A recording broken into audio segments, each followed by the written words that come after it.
दोस्तों, क्या आप अवेयर हो? क्या आप सोच सकते हो कि क्या आप जो भी कर रहे हो वो सचेत होकर कर रहे हो? ओशो का कहना है कि मनुष्य एक मशीन की तरह है जो बस एक रिपीटेड काम करता रहता है और इस बात को कभी समझ ही नहीं पाता कि वो सचेत नहीं है, वो एक मशीन है। हम में से हर कोई किसी न किसी तरह एक मशीन की तरह की काम कर रहा है और हम समझते हैं कि हम जिंदा हैं, हम अवेयर हैं, पर वास्तविकता इसके विपरीत होती है।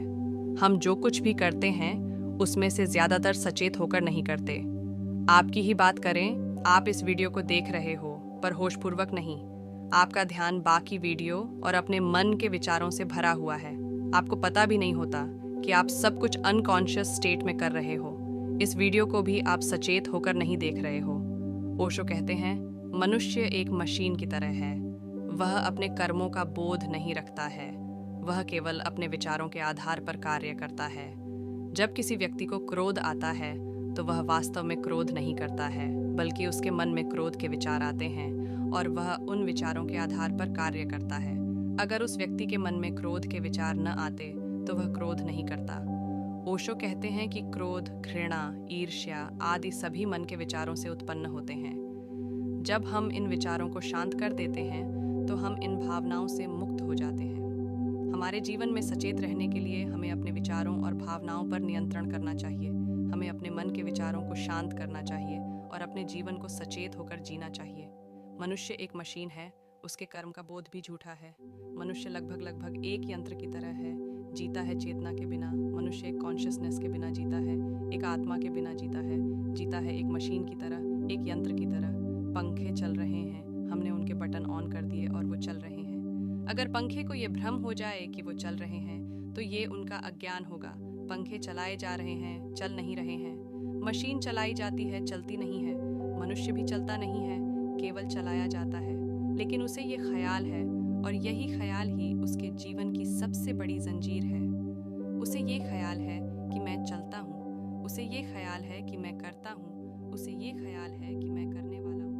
आपकी काबिलियत पक्की होती है कि आप अगर अनवरत रूप से सांस को देख पा रहे हो तो इसी एकाग्रता से, इसी अभ्यास से आप जीवन के अन्य पक्षों को, शरीर की अन्य क्रियाओं को, अपनी पूरी जिंदगी को ही देख पाओगे। ये विपश्यना है। देखो, तो क्या अभी हम सुबह से शाम तक नहीं देखते हैं? लगता तो ऐसा ही है। जिन्होंने पद्धति दी वो पगलाए तो नहीं थे कि जो पहले से ही देख रहा है उसको कह रहे हैं देखो। तुम देख ही रहे होते तो वो क्यों चिल्ला चिल्ला कर कह रहे होते कि भाई आंख खोल और देख। लगता तो ऐसा ही है कि उन्होंने समझ लिया था कि तुम कुछ देखते नहीं, आंख खुली है फिर भी देखते कुछ नहीं। मन को अक्सर विचारों, भावनाओं और इच्छाओं के प्रवाह के रूप में समझा जाता है। ये लगातार बदलता रहता है और बाहरी दुनिया के प्रति हमारी प्रतिक्रियाओं को प्रभावित करता है। इसे अस्थिर और चंचल माना जाता है। बुद्धि को मन का एक उपअंग माना जाता है। यह तर्क, विश्लेषण और निर्णय लेने की क्षमता से जुड़ा हुआ है। बुद्धि को उस जानकारी को संसाधित करने और उस पर कार्रवाई करने के लिए आवश्यक माना जाता है जो मन प्राप्त करता है। 2024 में सफलता प्राप्त करने के लिए आपको अपने अवचेतन मन को सकारात्मक विचारों और विश्वासों से प्रोग्राम करना शुरू करना चाहिए।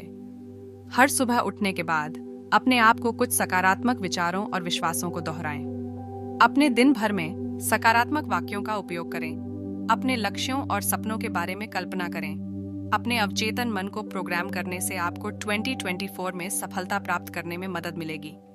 स्वामी विवेकानंद ने कर्मयोग और अवचेतन के महत्व पर जोर दिया। उन्होंने कहा कि सफलता प्राप्त करने के लिए हमें अपने कर्मों को निस्वार्थ रूप से करना चाहिए और अपने अवचेतन मन को सकारात्मक विचारों और विश्वासों से प्रोग्राम करना चाहिए। स्वामी विवेकानंद की शिक्षाएं हमें सफलता प्राप्त करने के लिए आवश्यक ज्ञान और मार्गदर्शन प्रदान करती हैं। उनकी शिक्षाओं में शामिल हैं कर्मयोग, निस्वार्थ कर्म करें और परिणामों के बारे में चिंता न करें। अवचेतन, अपने अवचेतन मन को सकारात्मक विचारों और विश्वासों से प्रोग्राम करें। अनुशासन सफलता का आधार है। समर्पण, अपने लक्ष्यों के प्रति समर्पित रहें। निष्ठा, अपने सिद्धांतों के प्रति निष्ठावान रहें।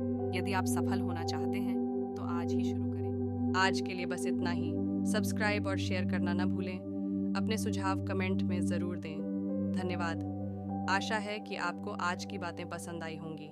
अगली बार फिर मिलेंगे। तब तक सुरक्षित रहें और स्वस्थ रहें। नमस्ते।